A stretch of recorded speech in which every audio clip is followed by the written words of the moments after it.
একটা জীবনকে শেষ করে দেওয়ার পর তার পরিচয় মিটিয়ে ফেলার চেষ্টা করা হয়, কিন্তু আতপোড়া লাশ নিজেই নিজের পরিচয় করায়। দেখা যাক এই কেসের দ্বিতীয় তথা শেষ ভাগ, ক্রাইম পেট্রোল সতর্ক।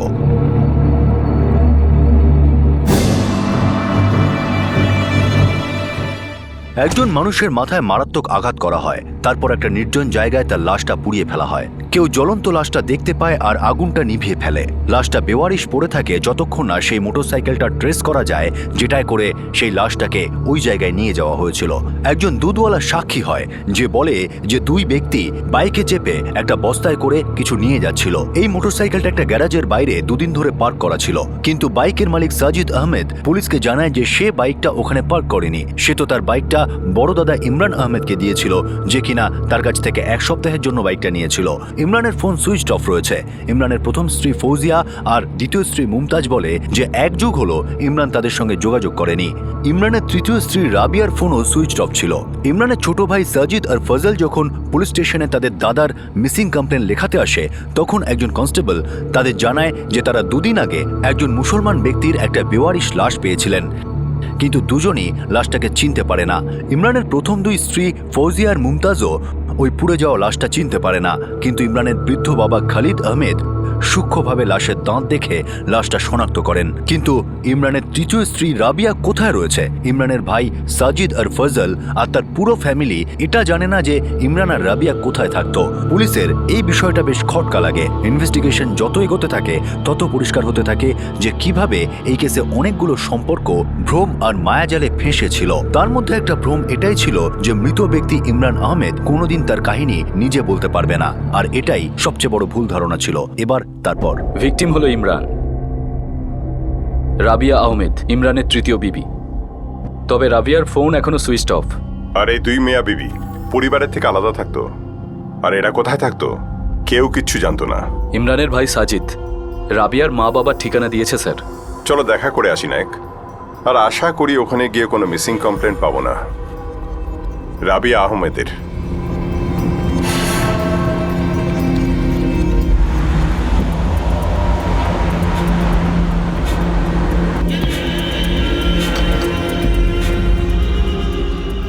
শুনুন, এই নূর মোহাম্মদ আর ফারজানার ঘটে এটাই? হ্যাঁ। ওদের একটা মেয়ে আছে রাবিয়া, ও তো এখানেই থাকে না? আগে হ্যাঁ, অনেক বছর ধরে আছে। তালা লাগানো কেন? কোথায় গেছে এরা? ওনারা কোনো আত্মীয়ের নিকাতে গিয়েছেন। কোথায়? চপলুন, অনেকটাই দূর। কবে গেছে? গত জুনে চলে গিয়েছিলেন, এক সপ্তাহ ধরতে পারেন। রাবিয়া ওদের সঙ্গে গিয়েছিল? ওকে তো আমি দেখিনি। আচ্ছা, এই রাবিয়া আর ওর শহরে ইমরান, এরা কোথায় থাকে আপনি কিছু জানেন? বলতে পারছি না স্যার। যার কথা বলছেন ওই রাবিয়া প্রায়ই ওর ছেলেকে নিয়ে এখানে আসে। ছেলে? কার ছেলে? রাবিয়ার ছেলে, পারভেজ হচ্ছে ওর নাম। এদের কোনো ফোন নাম্বার আছে আপনার কাছে? তা তো নেই। অনেক অনেক ধন্যবাদ। হ্যাঁ। আহমেদ খানদানের তৃতীয় প্রজন্ম আছে? পারভেজ, ইমরান আর রাবিয়ার ছেলে। কিন্তু এই ব্যাপারটা তো কেউ কখনো তোলেনি স্যার, আর আমরাও কখনো জিজ্ঞেস করিনি। সেজন্যই ওরা এ ব্যাপারে চুপ ছিল। নীরবতার ছলই মাঝে মাঝে সত্যকে গোপন করে।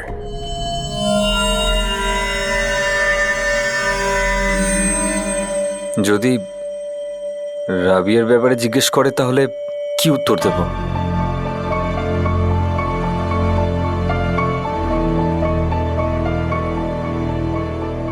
এই রাবিয়া আর ওর ছেলে পারভেজ নূর মোহাম্মদ আর ফারজানার সঙ্গে নিকাতে গিয়েছিল?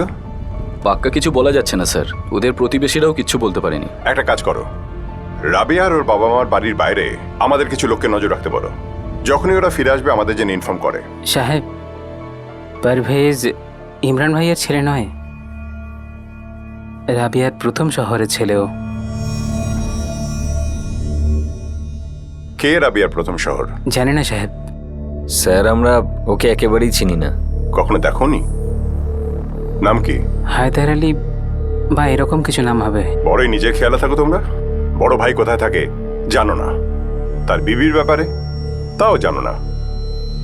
ব্যাপারটা কি? স্যার, ব্যাপারটা হলো যে আমাদের ইমরান ভাই আছেন না, উনি নিজের প্রথম নিকার পর থেকেই বাড়ি থেকে আলাদা হয়ে যান। তারপর উনি বললেন যে উনি তৃতীয় নিকা করছেন রাবিয়ার সঙ্গে। স্যার, ব্যাস এইটুকুই জানি। তার মানে তোমাদের মধ্যে সব ঠিক ছিল না? সব আলাদা আলাদা থাকতে? এরকম কোনো ব্যাপার ছিল না সাহেব, আমাদের দেখা সাক্ষাৎ হতো। কোথায়? ইমরানের বাড়িতে? না সাহেব, আমরা বললাম না যে ও কোথায় থাকতো, কোন এলাকায় থাকতো আমরা ঠিক জানি না।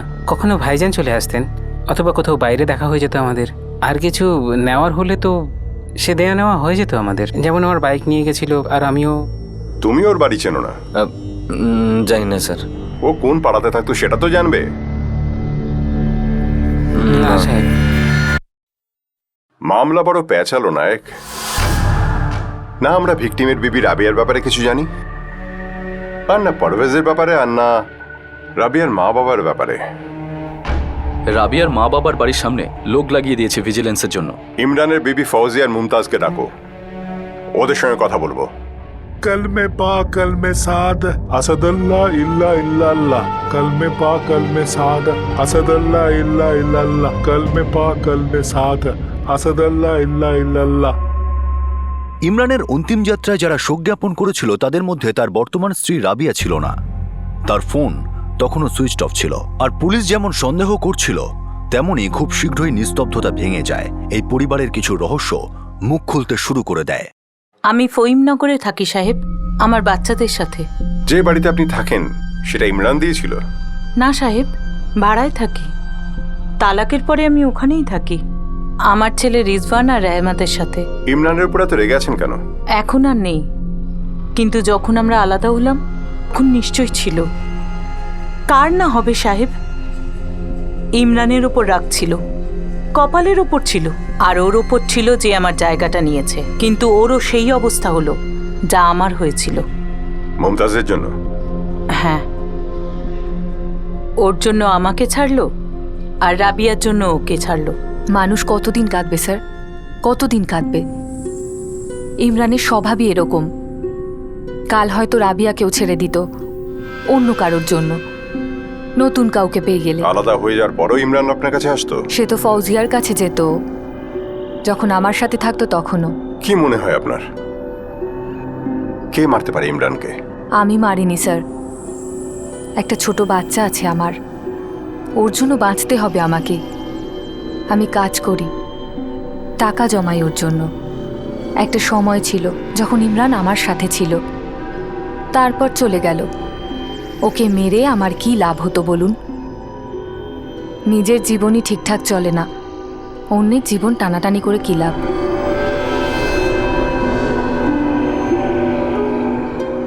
সব থেকে ছোট ফয়জল পুরনো জিনিসপত্র কেনাবেচা করে, আর মাঝের ভাইটা হলো সাজিদ, ও জুস বিক্রি করে। বাবাটা রিটায়ার হয়ে গেছে, এখন আর কিছু করে না, অনেক বছর হয়ে গেছে। ওই যে ইমরান আছে না, ও একজন স্টেট এজেন্ট। সেসব তো জানি আমরা, তুই আমাদের পর্দার পেছনে আর মাটির নিচের খবর দে। আর লেটেস্ট নিউজ হলো রাবিয়া বিবি গায়েব, আর ওর মা বাবার বাড়িতেও তালা লাগানো। আর এই যে হায়দার আলী আছে না, রাবিয়ার প্রথম শোহর,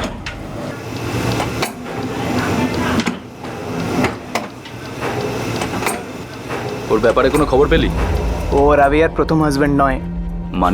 মানে হায়দার আলী হলো রাবিয়ার দ্বিতীয় হাজব্যান্ড, আর ইমরান তৃতীয়।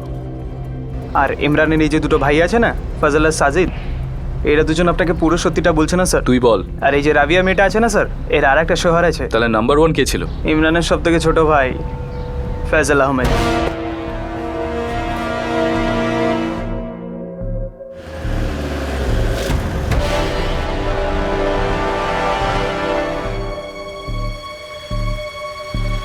স্যার আপনারা কি হচ্ছে স্যার, কিছু জানতে পারলেন? হ্যাঁ, খুনির খোঁজ পেয়েছি।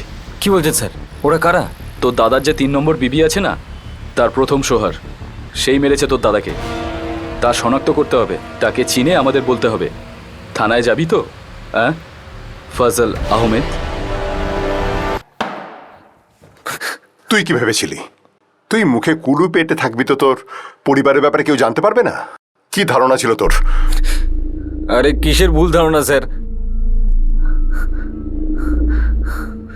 আমার মাথাটা একদম লজ্জায় নিচু হয়ে গেছিল যখন ভাইজান বললেন যে উনি মুমতাজ ভাবিকে ছেড়ে রাবিয়াকে নিকা করবেন। আমি রাবিয়াকে নিকা করছি। রাবিয়া? ভাইজান তুমি? ইমরান ভাই, এটা এটা কি ধরনের মজা? হ্যাঁ, কি বলছো ভাইজান তুমি?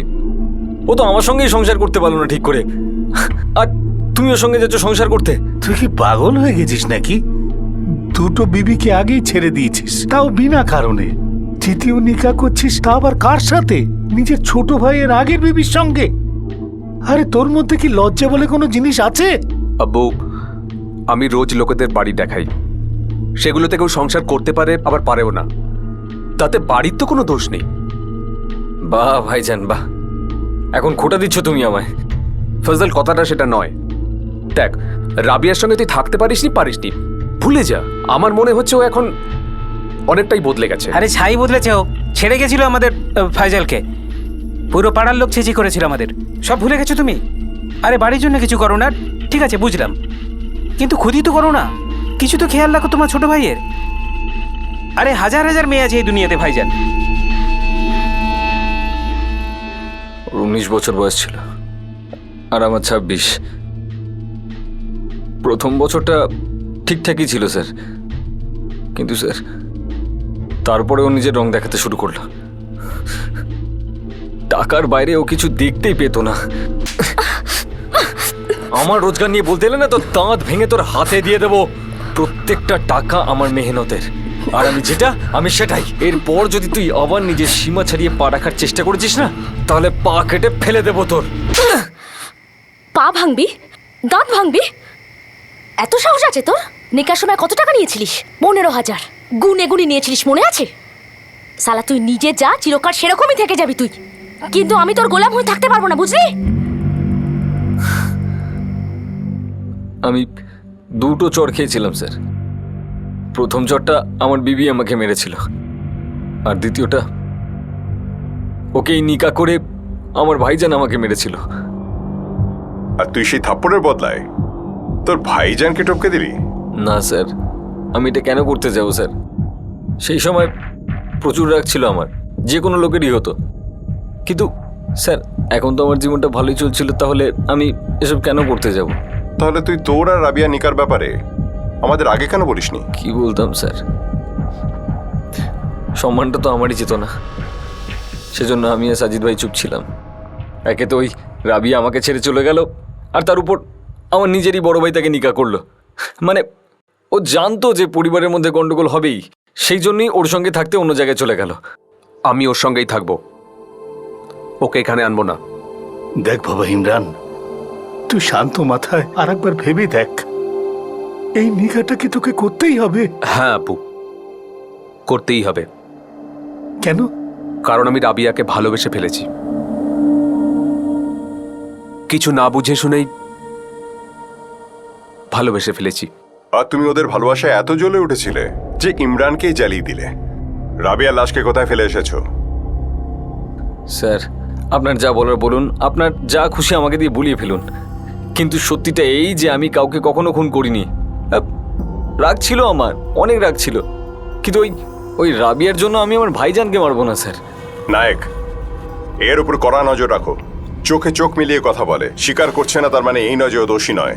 আর হ্যাঁ, আমার ইমরান, ওর আব্বু খালিদ, আর 2 ভাই সাজিদ আর ফজল, আর ওর নিখোঁজ বিবি রাবিয়া, আর আগের পক্ষে 2 বিবি ফৌজি আর মমতাজ, সবার ফোন রেকর্ডস চাই। কারোর উপর সন্দেহ আপনার স্যার? কোনো একজনের ওপর নয়, বরং আমার সবার উপর সন্দেহ আছে। কেননা পুরো পরিবারই এড়িয়ে যাচ্ছিল।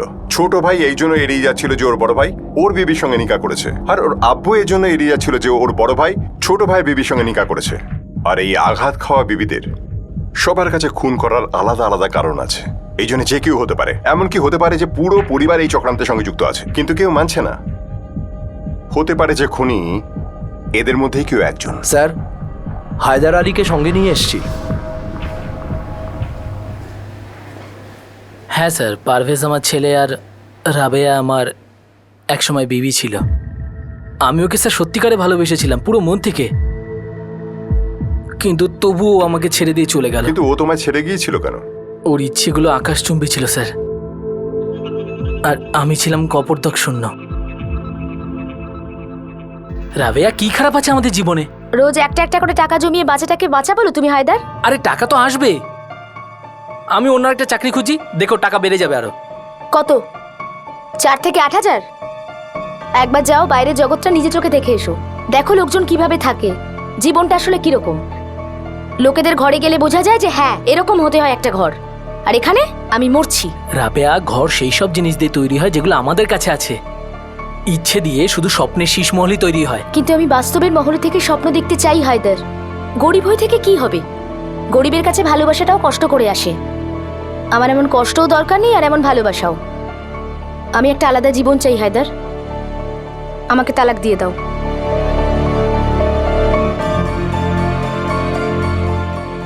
আমি ওর হাতে পায়ে ধরেছিলাম, অনেক অনুরোধ করেছিলাম, কিন্তু তবুও কিছু শুনলো না স্যার। ছেড়ে চলে গেল আমাকে পারভেজকে নিয়ে। ইমরানকে তুমি চেনো? না স্যার, আমার সাথে ওর কোনোদিনও দেখাও হয়নি। তবে স্যার আমি এইটা শুনেছিলাম যে ইমরান নাকি রাবেয়ার প্রথম সোহার ফজলের বড় ভাই ছিল। আর কিছুদিন আগে শুনলাম ওর মার্ডার হয়ে গেছে। যখন তুমি জানতে পারলে যে রাবিয়া ইমরানকে নিকা করেছে, তখন রেগে গিয়েছিলে নিশ্চয়ই, বিশেষ করে ইমরানের উপর। ইমরানের সাথে আমার কিসের ঝামেলা স্যার? দোষ তো আমার বিবি ছিল। তবু ওর প্রতি আমার ভালোবাসা একদমই কমেনি স্যার। ইমরানের সাথে ওর বিয়ে হয়ে যাওয়ার পরেও আমি ওকে অনেকবার দেখেছিলাম স্যার।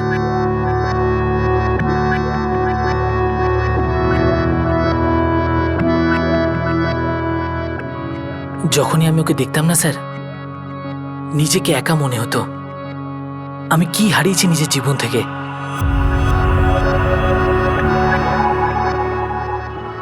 তারপর মনে হতো যা হয়েছে আমার সাথে ভালো হয়েছে।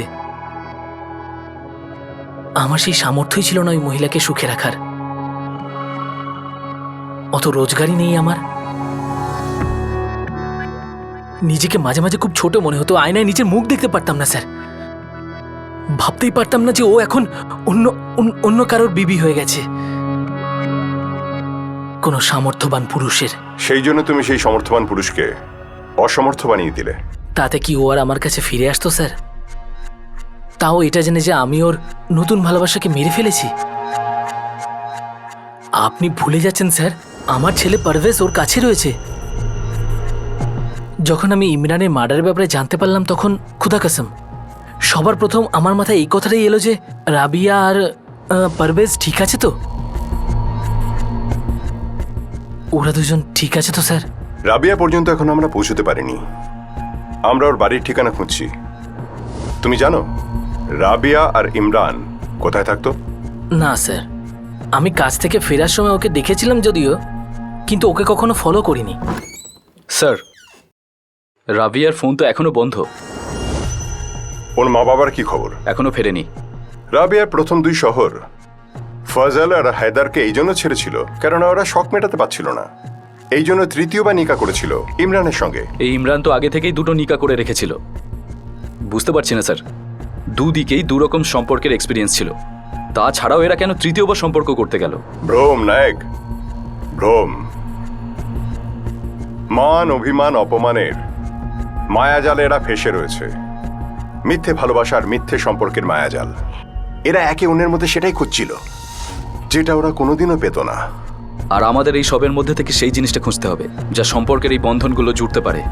যে বা যিনি এটা জানেন যে আসলে সেই রাতে কি হয়েছিল আর কেন হয়েছিল।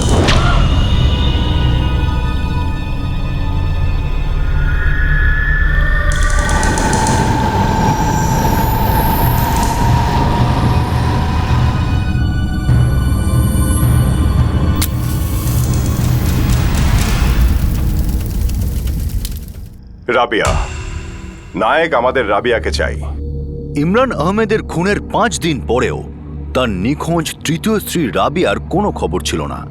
তার ফোন তখনও বন্ধ আসছিল, কিন্তু সেই সময় এই কেসের বন্ধ দরজার তালা খুলে যায়।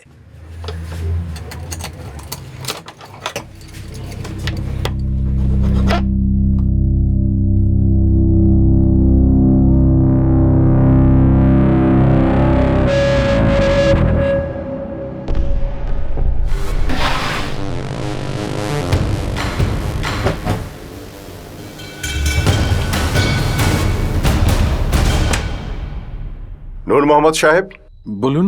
অনেক তপস্যার পর দেখা পেলাম আপনার। আমি কিছু বুঝতে পারছি না। এই জন্য তো আপনার কাছে এসেছি, যাতে আপনি কিছু আলোকপাত করতে পারেন। হায় আল্লাহ, এটা আপনি কি খবর শোনালেন আমাদের? যদি ইমরানের খুন হয়ে থাকে তাহলে রাবিয়া আর ওর ছেলে কোথায়? নূর সাহেব, এটা আমরা আপনার থেকে জানতে এসেছি যে আপনার ছেলে রাবিয়া আর ওর ছেলে কোথায়। খুনের পর ওর ফোন বন্ধ, আমরা ওকে খুঁজে বেড়াচ্ছি। কোথায় থাকে ও? কিসপার চকে। ওই মুরুন্ডের ওখানে। হ্যাঁ। বাড়ির নাম্বার কত? রাবিয়ার কাছে এই ফোন নাম্বার ছাড়া অন্য কোনো নাম্বার আছে?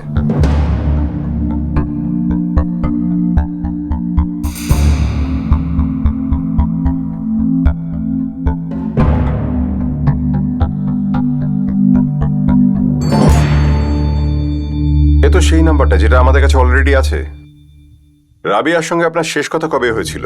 অনেক দিন হয়ে গেল। ও কখনো কখনো আমাদের নাতি পারভেজকে নিয়ে এখানে আসতো। আমাদের মেয়ের কপালে কখনো সুখ বলে কিছু ছিলই না। রাবিয়া কি ইমরানের সঙ্গে সুখী ছিল না? রাবিয়ার ব্যাপারে তো আমরা জানি না, কিন্তু আমরা খুশি ছিলাম না। ওই ইমরান ফজলের বড় ভাই? হ্যাঁ। হ্যাঁ কি? হ্যাঁ হ্যাঁ কি? কিছু উল্টোপাল্টা নিশ্চয়ই করেছিস। তুই নিজে ওই বাড়ি ছেড়েছিস, আর কতটা অপমানিত হতে হয়েছে ওই বাড়ির লোকেদের। আব্বু আম্মি, নিকার পরে আমি আর ইমরান একটা আলাদা বাড়িতে থাকবো। আর তাছাড়াও ইমরান পারভেজকে কবুল করিয়ে নিয়েছে। তোর লোভটা কি ইমরান মেনে নিয়েছে? তোমাদের চোখে আমি সবসময়ের জন্যই খারাপ না? সব সময়? আসলে তোমরা দুজন কখনো আমাকে বোঝার চেষ্টাটাই করো না। কি বুঝবো রাবিয়া? ইমরানের এমন কি আছে যা ফাজালের মধ্যে ছিল না বা হায়দারের মধ্যে নেই? ভালোবাসা। ভালো লাগে আমার ইমরানকে, ও খুব ভালো। ভালো তো তোর হায়দার আর ফজলকেও লাগতো, আর তুই ওদের দুজনকে ভালোবাসতিস। কিন্তু তোর এই ভালোবাসা তো এয়ার কন্ডিশনের মতো, এটা তুইও ভালো করে জানিস, আর আমরাও। আরে রাবিয়া, ইমরান আগে দুবার নিকা করে ফেলেছে। ওর দুই বিবি তোকে সহ্য করতে পারবে না। আর ভেবে দেখ, খাদিদ ভাই, সাজিদ, ফাজল কিভাবে তোর সম্পর্কে। সহ্য তো আমাকে কেউ করতে পারে না। ইমরানও তাই ভাবতো, কিন্তু যখন দ্বিতীয়বার দেখা হলো তখন সবটা পাল্টে গেল। আমরা দুজন পাল্টে গেছিলাম। জীবন আমাদের দুজনকে অনেক কিছু শিখিয়েছে। তুমি দেখো আম্মি, এবার আমি ইমরানের সাথে সত্যি খুব ভালো থাকবো, সত্যি। আমার মেয়েকে আমি কোনোদিন বোঝাতেই পারলাম না। রাবিয়া আর ইমরানের আলাপ হয় কোথায়? রাবিয়া স্টেট এজেন্টের কাছে কাজ করত, আর ইমরান ওই একই জায়গায় কাজ করত। কাজের জায়গায় দেখা হতো, আর বলছে প্রেম হয়ে গেছে। আরে প্রেম কি এত সহজ ব্যাপার? আমার মেয়ে রাবিয়া কখনো কারোর সাথে সুখী হতে পারে না।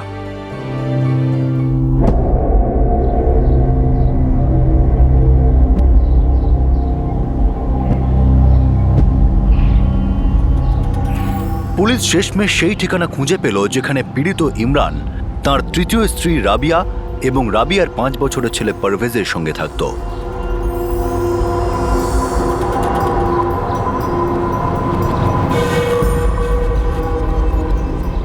কি বলবো স্যার, এত ঝগড়া করতো যে এই পাড়ায় সবাই সব কিছু জানতো।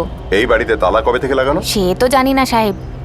যখন পাড়ায় খবর এলো যে ইমরান মরে গেছে, ওর আগে তো এইখানেই ছিল, ওই বাড়িঘরে রং হচ্ছিল না। কোথায় গেছে কিছু জানো?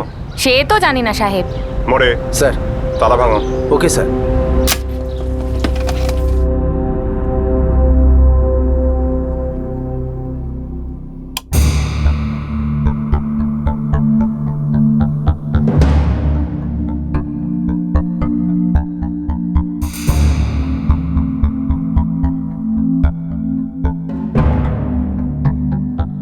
এই সেই দেওয়াল যেটাকে পেন্ট করা হয়েছে। স্যার, ঘরদোর রং করবার ছেলেটাকে খুঁজে পেয়ে গেছি, এখানেই থাকে। থানায় নিয়ে এসো ওকে। নায়েক, স্যার। পুরো ঘরটা সিল করো। মনে হচ্ছে আমরা ক্রাইম সিল পেয়ে গেছি। দেওয়ালে ভালো করে রং করলেই মানুষের অপরাধের নোংরা দাগ চাপা দেওয়া যায় না।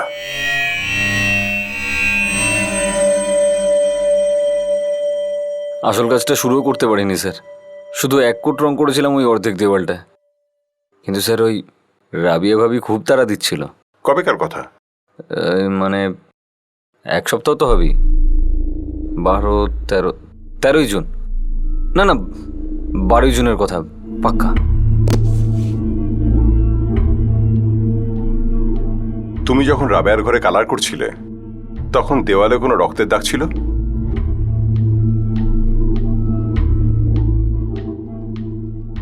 কি হচ্ছে এটা? এরকম আস্তে আস্তে করছিস কেন? তাড়াতাড়ি হাত চালা, আমার ট্রেন আছে, ধরতে পারবো না। আরে আর কত তাড়াহুড়ো করবো ভাবি? একে তো আপনি প্রাইমার মারতে দিলেন না, আরে রংটাও তো ধরার ব্যাপার আছে নাকি? মুখ নয়, হাতটা চালা, বুঝলি? তাড়াতাড়ি কর। সত্যি বলতে স্যার আমি অতটাও খেয়াল করিনি। একে তো রাবিয়া ভাবি হুটোপাটা করছিল, আর আমাকে আমার কাজ শেষ করে বেরোতে হতো, উনিও বেরোতেন। ও কোথায় যাচ্ছিল কিছু জানতে? স্যার এটা তো জানি না। রাবিয়া একা থাকতো? হ্যাঁ স্যার।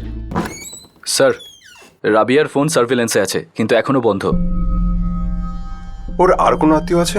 ফারজানা নূরের সঙ্গে কথা হলো স্যার, বলছিল এমন কেউ নেই, আর এত ঘনিষ্ঠ তো কেউই নেই। নায়ক একলা ছিল না, ওর সঙ্গে আরো দুটো লোক ছিল। ওই দুটো লোকই লাশটাকে গায়েব করতে নিয়ে গিয়েছিল, তারপর পুড়িয়ে দিয়েছিল। ওদের দুজনের মাথায় সাদা টুপি ছিল, বোঝা গেল মুসলমান।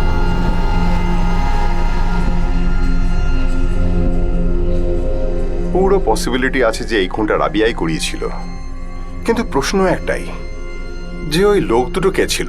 রাবিয়া খুব চালাক মহিলা স্যার, লোক ভাড়া করে কাজ করানোর বাঁ হাতের খেল স্যার। ও হয়তো লোক ভাড়া করেছিল। না নায়ক, আমার মনে হয় রাবেয়ার সঙ্গে ওদের পুরনো সম্পর্ক ছিল, কেননা ইমরান ওর প্রথম শহরের বড় ভাই ছিল, তার মানে ভাসুর। এই রাবিয়া তার network, past, present and future, অর্থাৎ কাল, আজ আর কাল, এই তিনটিকেই মাথায় রেখে চলতো। কাকে কখন ভাঙতে হবে, কাকে কখন জুড়তে হবে, কাকে স্ট্যান্ড বাই করতে হবে, খুব ভালো করে জানতো। মানে ওই দুজন ওদের মধ্যেই কেউ হতে পারে যাদের সঙ্গে আমরা দেখা করেছি? নায়ক, আমরা দেখা তো অনেকের সঙ্গে করেছি, কিন্তু কিছু লোককে এখন কাছ থেকে জানার দরকার রয়েছে। মানুষের চেহারাটাই তার মনের আয়না, কিন্তু তার রহস্য মনের গোডাউনে লুকোনো থাকে।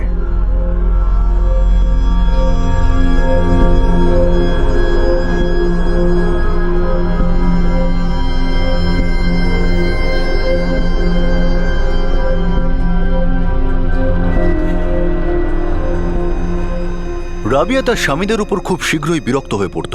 প্রথম দুটো বিয়েও মাত্র কয়েক মাস টিকেছিল, আর দেখে শুনে এটাই মনে হচ্ছিল যে ইমরানের সঙ্গে তৃতীয় বিয়ে তরিও টালমাটাল ছিল। কিন্তু এখন ইমরানই এই পৃথিবীতে নেই, আর এই বিষয়ে সম্পূর্ণ সম্ভাবনা ছিল যে রাবিয়াই ইমরানকে খুন করিয়েছে। এই খুনে আরও দুজন লোক যুক্ত ছিল। তাঁরা কারা ছিল সেটা তখনই জানা যাবে যখন রাবিয়াকে গ্রেফতার করা সম্ভব হবে। আর রাবিয়াকে গ্রেফতার করা হলো, খুব শীঘ্রই হলো।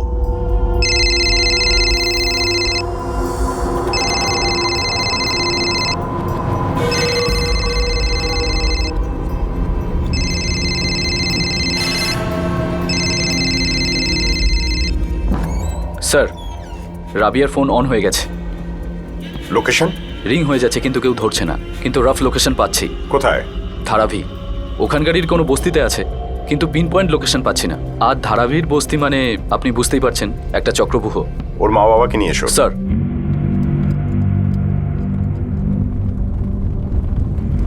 রাবিয়ার কি কোনো খবর পেলেন স্যার? নূরবাবু, উনি আমাদের সঙ্গে কথা বলতে চান না, হয়তো আপনার কথা শুনবেও। নূর সাহেব, আমার মনে হচ্ছে যে আমরা রাবিয়াকে নাগালের মধ্যে পেয়ে গেছি। ইমরানের লাশে শনাক্ত হয়ে গেছে, আর এটাও আমরা ওকে খুঁজে বেড়াচ্ছি। না স্যার, আমার রাবিয়া কখনো এরকম করবে না। এটা তো তখন জানতে পারবো যখন ওর সঙ্গে আমাদের দেখা হবে। ও আমাদের ফোন তুলছে না, হয়তো আপনার ফোন তুলবে। ফোন করুন ওকে।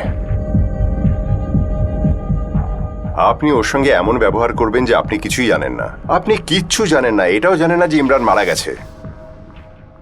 রাবিয়া হয়তো এরকমই প্ল্যান করেছে যে কেউ যেন লাশে শনাক্ত না করতে পারে। তো ব্যাস, ও যেন এটাই জানতে পারে যে ও এই প্ল্যানে সফল হয়েছে। নায়ক,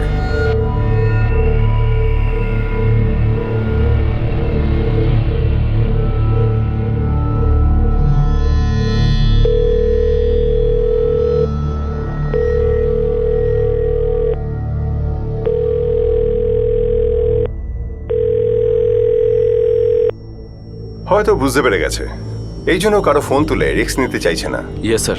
রাবিয়া এখন কোথায় আছে স্যার? খুব কাছাকাছি আছে, আর এই দূরত্বটাও শেষ হয়ে যাবে। নায়ক, পুরো বস্তির তল্লাশি নাও, যতই লোক লাগুক আর যতই সময় লাগুক, খোঁজো রাবিয়াকে। স্যার।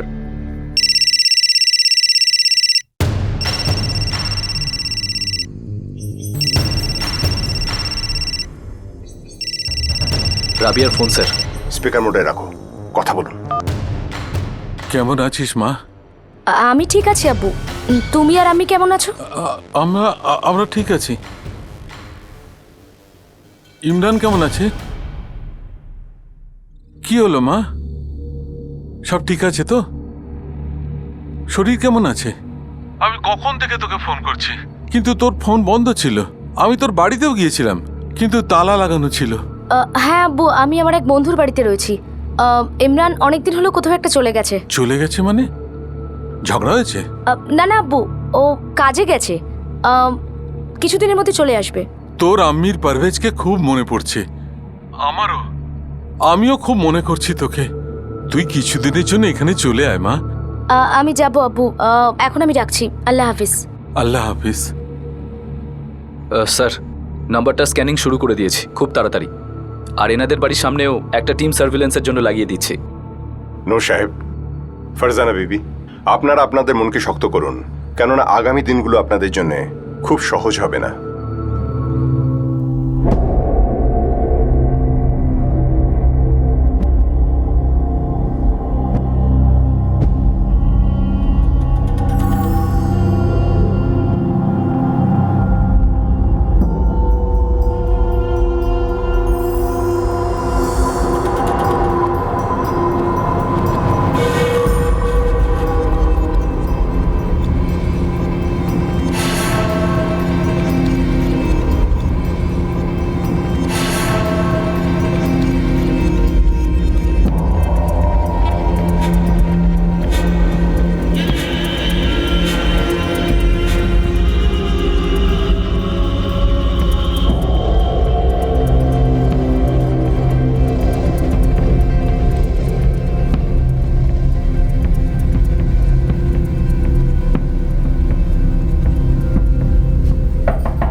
সরি রাবিয়া, তোমার আম্মি আর আব্বু এই মুহূর্তে বাড়িতে নেই।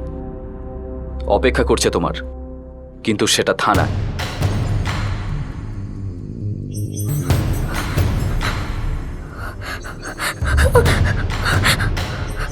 নিয়ে চলো একে।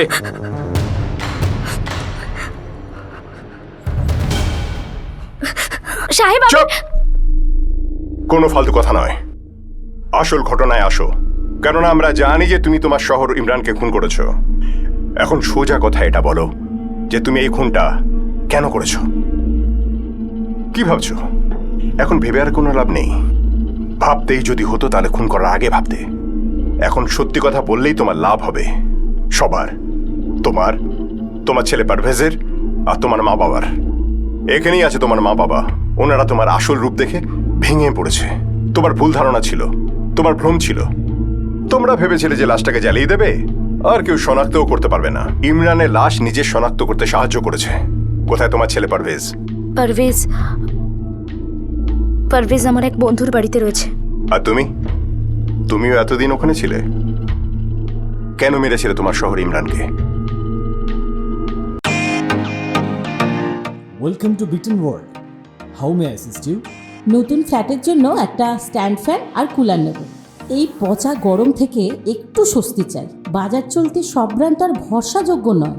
তার জন্য তো আমাদের ফ্যান আছে, all purpose bullet table fan, ceiling fan. আমাদের সিলিং ফ্যান কিন্তু 30 মাসের ওয়ারেন্টি সহ পাওয়া যায়। আছে ফারাটা 2 বছরের ওয়ারেন্টি, 17 থেকে 20 মিটার এয়ার ফ্লো। মধ্যবিত্তের সাধ্যের মধ্যে একমাত্র ভরসাযোগ্য ব্র্যান্ড বিটন। আমাদের কুলারের কিন্তু অনেক range, 45 litres, 50 litres, 70 litres, 90 litres, 110 litres. Honeycomb সহযোগে বিটনের সব কুলারের ওয়ারেন্টি 1 বছর। চেনা হাওয়ায় অচেনা অনুভূতির জন্য একমাত্র আদর্শ বিটন। গরমে স্বস্তি পেতে বিটনের ফ্যান হোক বা কুলার, আজই আনুন বাড়িতে। Vuitton, digitally yours. ছিল তোমার শহর ইমরানকে। আমি ক্লান্ত হয়ে গেছিলাম। সে তো সব শহরের থেকে তোমার একই ব্যাপার ঘটেছিল। ওদের তো ক্ষমা করে দিয়েছো, কিন্তু শুধু ইমরানের সঙ্গে এটা করলে কেন? সাহেব, আমি এবার সত্যি সেটেল হতে চেয়েছিলাম। কিভাবে? ইমরানকে খুন করে? ওই ইমরান আমার টাকাটা ফেরত দিচ্ছিল না। কিসের টাকা? আরে আমার আম্মি আব্বুর টাকা। আম্মি আব্বুর টাকা? রাবিয়া, ভাবছি একটা দোকান কিনে নেব। আর নিজেই বিজনেস শুরু করব। নিজে এত টাকা রোজগার করো না নিজে এত টাকা জমিয়ে ফেলেছো যে নিজের দোকানের কথা ভাবছো? এত রোজগার কোথায় এই ব্যবসায়? তুমি তো সব হিসাব ভালো করেই জানো না। সবার জন্য ঘর আর দোকান বিক্রি করে বেড়াই, আর নিজেরই কিছু নেই। কিন্তু আমি নিজেরটা নিয়ে ভাবি ইমরান। 1 নম্বরের বোকা ছিলাম যে তোমার কথা মেনে নিয়েছিলাম। কি বলেছিলে তুমি? যে জীবনটা সেট হয়ে যাবে। আমার যে জীবনটা দরকার ছিল সেটা তো এটা ছিল না, এটা তো সেই বিক্রিদের মতো জীবন। উল্টোপাল্টা কথা বলো না রাবিয়া, তুমি ভালো করেই জানতে আমার কি অবস্থা। তাছাড়া তুমি নিজেও তো একজন এজেন্ট, তুমি তো ভালো করেই জানো আজকাল কত কমিশন পাওয়া যায়। আমাকে বিশ্বাস করো রাবিয়া, আমি যাই শুরু করব দেখবে শুধু লাভ আর লাভ। আচ্ছা ঠিক আছে, ভুলে যাও এসব কথা। এই যে পাশে একটা নতুন বিল্ডিং হচ্ছে, ওখানে একটা ফ্ল্যাট বুক করে দিচ্ছি। 2 বছরের মধ্যেই 25% লাভ হবে। কোনো ব্যাংক এত সুদ দিতে পারে না। ফ্ল্যাটের জন্য টাকা কোথা থেকে আসবে আমাদের কাছে? নিজেদের কিছু আছে আমাদের? কাঁচকলা। কোনো ব্যাংক লোন দেবে না। আরে তোমার আব্বু তো দিতে পারে, 10 লাখ আছে তো ওনার কাছে, আর ওটা ব্যাংকে পড়ে পড়ে নষ্ট হচ্ছে। ওনাকে বলো যে আমরা ফ্ল্যাট কেনার জন্য টাকা নিচ্ছি, আর 2 বছরের মধ্যে ওনাকে সুদ সমেত ফেরত দেবো। এছাড়াও আমাদের হাতে অনেক টাকা আসবে, তাই দিয়ে আমাদের নিজেদের ব্যবসা শুরু করব। সব ঠিক হয়ে যাবে। রাবিয়া, তোমার আব্বু তার একমাত্র মেয়ের জন্য এটা তো করতে পারে। প্ল্যানটা খারাপ ছিল না সাহেব, আমিও কাজ করছিলাম, সবকিছু ঠিক হতে পারত, কিন্তু এই ইমরান সবটা শেষ করে দিল। ভুল, তুমি সব শেষ করে দিয়েছো তোমার শহর ইমরানকে খুন করে। ও তো আমার বিশ্বাস ভেঙে দিয়েছিল সাহেব। তার কি? আমি তো ভালোভাবেই আপুর থেকে টাকা চেয়ে এনেছিলাম।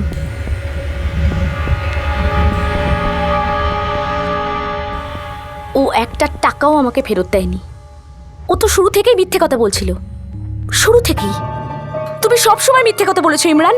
আরে বাবা, মিথ্যে কথা বলে আমার কি হবে? ওই টাকাটা আমি বিল্ডারকে দিয়েছি, বিল্ডার আমাকে ঠকালো, ফ্ল্যাটের কাজ বন্ধ করে দিল, তাতে আমার কি দোষ? তাহলে দোষটা কার ইমরান? আমার আব্বুর, যিনি সারা জীবন কষ্ট করে ওই টাকাটা জমিয়েছিলেন। কার জন্য জমিয়েছিলেন? আমার জন্য, আমাকে দেবার জন্য। ওই টাকাটা আমার ইমরান। আরে ওই টাকাটা তোমার যখন, আমিও তো তোমার। সোহার আমি, সোহার তোমার। আরে ওই টাকাটা তো আমারও ছিল। আরে অন্যদের মতো আমিও ওর পেছনে পড়ে আছি, ঘরে চুপচাপ বসে নেই, আমি ওর পেছনে ছুটছি, বুঝেছো? একটা কথা কান খুলে শুনে রাখো ইমরান, তুমি কি করো, কোথায় যাও, তাতে আমার কিচ্ছু যায় আসে না। আমি শুধু আমার টাকাটা চাই, তাও সুদ সমেত। বুঝতে পেরেছো? পুরো 10 লাখ টাকা সুদ সমেত। যদি না পাই না, তাহলে তোমার রক্ষে নেই ইমরান। কি রক্ষে নেই? হ্যাঁ, হুমকি দিচ্ছিস আমাকে? হুমকি দিচ্ছিস? ছাড়ো আমাকে। জানি না কার মুখ দেখেছিলাম যখন তোমার সঙ্গে আমার নিকাহ হয়েছিল। এই কথাটা আমার বলা উচিত ছিল। আমার পরিবার বলে বলে হাঁপিয়ে গেছিল, করিস না করিস না করিস না, কিন্তু আমি তাও তোকে নিকাহ করেছি। এটা আমার মাথায় কেন এলো না যে তুই আমার ভাইয়ের হতে পারিস, কিন্তু আমার কি করে হবি? তুই শুধু একজনেরই হতে পারিস, টাকার, শুধু টাকার। ওই সবার জন্য তুই ডাইনি যারা তোর জালে ফাঁসে। মায়াজাল, মায়াজাল।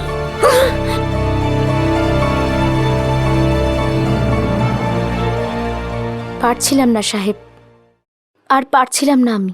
যেমন আগের 2 শহর ফয়জাল আর হায়দারকে তালাক দিয়েছিলে, একেও তালাক দিয়ে দিতে। ফজল আর হায়দার আমাকে ঠকায়নি সাহেব, কিন্তু ইমরান বারবার মিথ্যে কথা বলেছে আমায়।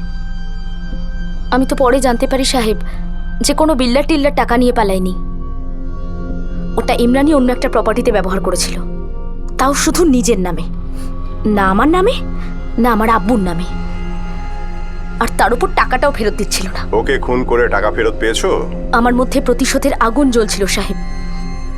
আমার টাকা নিয়ে যদি কেউ বেইমানি করে, আমি সহ্য করতে পারি না। কিন্তু এটা তুমি ভাবলে কি করে যে তুমি খুন করে লাশটাকে জ্বালাবে আর কেউ জানতেও পারবে না, আর তুমি ধরাও পড়বে না? তোমার সঙ্গে আরো 2টো লোক ছিল। ওই 2টো লোকে ইমরানের লাশকে বস্তায় ভরে তোমারই দেওর সাজিদের বাইকে একটা নির্জন জায়গায় নিয়ে গিয়েছিল। সেখানে ওই লাশটাকে নিয়ে গিয়ে জ্বালিয়ে পালিয়েছিল। তারপর সেই বাইকটাকে কাবরা গ্যারেজের বাইরে ফেলে রেখে গিয়েছিল, তাই না?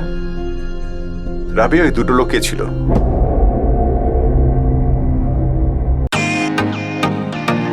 Welcome to Beaton world. How may I assist you? নতুন ফ্ল্যাটের জন্য একটা স্ট্যান্ড ফ্যান আর কুলার নেব। এই পচা গরম থেকে একটু স্বস্তি চাই। বাজার চলতে সব ব্র্যান্ড আর ভরসাযোগ্য নয়। তার জন্য তো আমাদের ফ্যান আছে, all purpose bullet table fan, ceiling fan. আমাদের সিলিং ফ্যান কিন্তু 30 মাসের ওয়ারেন্টি সহ পাওয়া যায়। আছে ফারাটা 2 বছরের ওয়ারেন্টি, 17 থেকে 20 মিটার এয়ার ফ্লো, মধ্যবিত্তের সাধ্যের মধ্যে একমাত্র ভরসাযোগ্য ব্র্যান্ড বিটেন। আমাদের কুলারের কিন্তু অনেক range, 45 litres, 50 litres, 70 litres, 90 litres, 110 litres. Honeycomb সহযোগে বিটেনের সব কুলারের ওয়ারেন্টি 1 বছর। চেনা হাওয়ায় অচেনা অনুভূতির জন্য একমাত্র আদর্শ বিটেন। গরমে স্বস্তি পেতে বিটেনের ফ্যান হোক বা কুলার, আজই আনুন বাড়িতে। Beaten, digitally yours.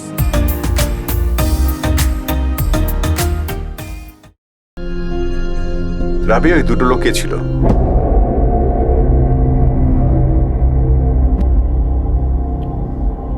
Sir sir sir আমার কথাটা তো শুনুন স্যার। আমি কিচ্ছু করিনি স্যার। চল, আমার সাথে ওই ইমরানের কোনোদিনও দেখাই হয়নি। স্যার স্যার আমি ওই ইমরানকে জানতামই না স্যার। স্যার আমি রাবেয়াকে ভালোবাসতাম এবং আজও বাসি। অ্যাক্টিংটা খুব ভালো করিস, একদম সলিড। কিন্তু আমাদের এই স্টুডিওতে এসে বড় অ্যাক্টরও অ্যাক্টিং ভুলে যায়। এই ডান্ডাটা দেখছিস, যখন এটা পড়ে না তখন সবকিছু রিয়েল বেরিয়ে আসে। তখন তোর হাতটাও রিয়েল ভাঙবে আর চিৎকার। স্যার আপনি রাবিয়াকে জিজ্ঞাসা করুন স্যার। আমি কিচ্ছু করিনি স্যার। আমি কিচ্ছু করিনি স্যার। আমি কিচ্ছু করিনি। রাবিয়াই আমাদের বলেছে, ওর সঙ্গে আরো দুটো লোক ছিল, তুই আর বিলাল। তুই কত টাকা পেয়েছিস? একটা মার্ডার করার জন্য তুই কত টাকা পেয়েছিস বল বল।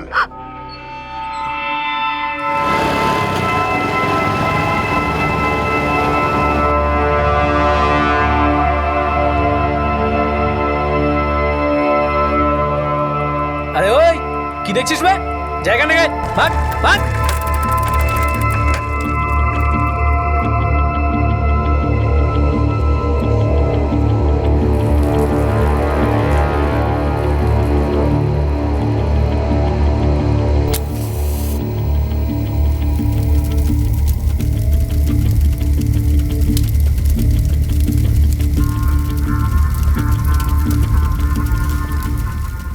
ওদের দুজনের মধ্যে একজন হায়দার আলী ছিল। হায়দার আলী? তার মানে তোমার দ্বিতীয় শহর? হ্যাঁ, ও তালাকটা কবুল করতে পারিনি।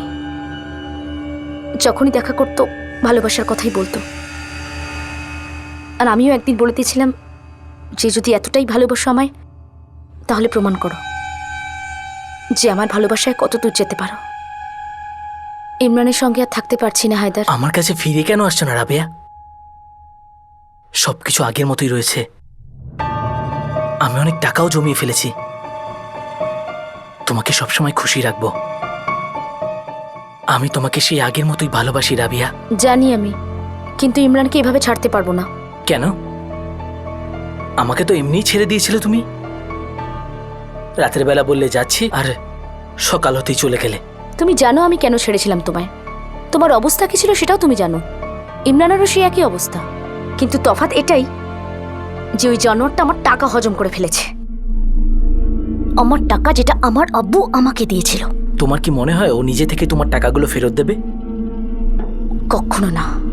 তাহলে ব্যাস বেরিয়ে এসো ওই বাড়ি থেকে, আর নিজের আসল বাড়িতে এসো, আমার কাছে, আমাদের পারভেজকে নিয়ে। তুমি সত্যিই আমাকে আর পারভেজকে তোমার বাড়ি নিয়ে যেতে চাও? আমি তোমাকে এতটা ভালোবাসি যে তোমার জন্য নিজের প্রাণটাও দিতে পারি। আমি তোমার নয়, ইমরানের প্রাণ চাই। পারবে? প্রেমে অন্ধ হয়ে গিয়েছিলাম স্যার। ওকে নিজের কাছে ফিরে পেতে আমি সবকিছু করতে তৈরি ছিলাম স্যার। ব্যবহার করছিল তোকে, মুরগি হয়েছিস তুই। আর তুই ভেবেছিলি যে এটা ভালোবাসা।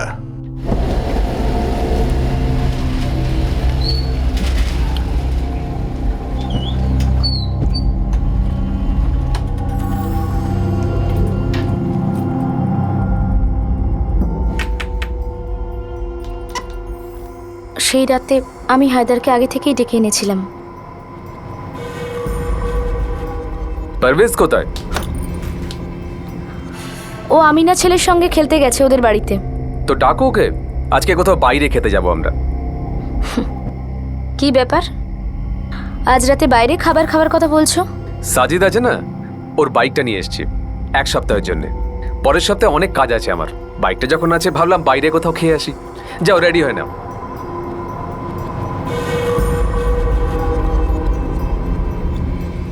আরে আরে যাও না, রেডি হয়ে নাও। আর পারভেজকে ডাকো, আমরা বেরোবো।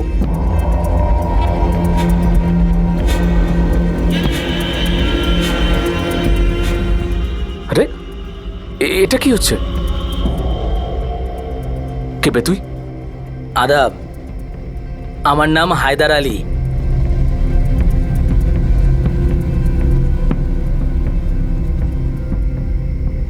হায়দার আলী? তোর আগেকার হে, আমার পিছনে পিছনে এটা রাবিয়া, তুই এতটা নিচে নেমে গেছিস আমি ভাবতেই পারিনি। এবার তুমি নিচে নামবে ইমরান, আর এতটাই নিচে নামবে যে আর কখনো উঠতেই পারবে না।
আমার একটা বন্ধু আছে বিলাল, আমি ওকে ফোন করছি। বিশ্বাসযোগ্য তো? হ্যাঁ, আমি ওকে কথা দিয়েছি 20,000 টাকা দেবো, নিজের মুখ বন্ধ রাখবে আর এই লাশটাকে গায়েব করতে আমাকে সাহায্য করবে ও। একে পুড়িয়ে ফেলতে হবে, যেন কিছুই না বেঁচে থাকে যার থেকে লাশটা চেনা যায়। আমাদের মধ্যে কেউ যেন না ধরা পড়ে, ঠিক আছে? তোমরা সবাই ধরা পড়ে গেছো রাবিয়া, তুমি, হায়দার, বিলাল। এখন তোমরা সবাই সরকারি মহলে বসে মুক্তির অপেক্ষা করতে থেকো। আরে এটা ভেবো না তোমরা ছাড়া পেয়ে যাবে, তোমাদের উপর দয়া করবে, এটা কখনোই ভেবো না। তুই কি ভেবেছিলি এইসব করলে রাবিয়া তোর কাছে আবার ফিরে আসবে সারা জীবনের জন্যে? হায়দার, তুই ওকে ছাড়াই ভালো ছিলি।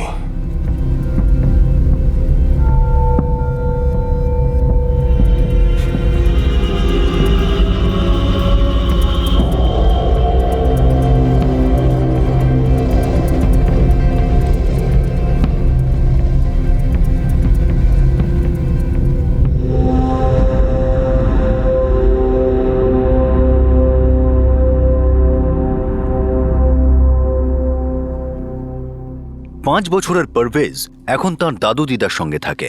রাবিয়া, হায়দার আর বিলালকে আইপিসি 302 ধারা অনুযায়ী মার্ডারের জন্য, 201 ধারা অনুযায়ী প্রমাণ লোপাটের জন্য আর 34 নম্বর ধারা অনুযায়ী কমন ইন্টেনশনের জন্য গ্রেফতার করা হয়েছে।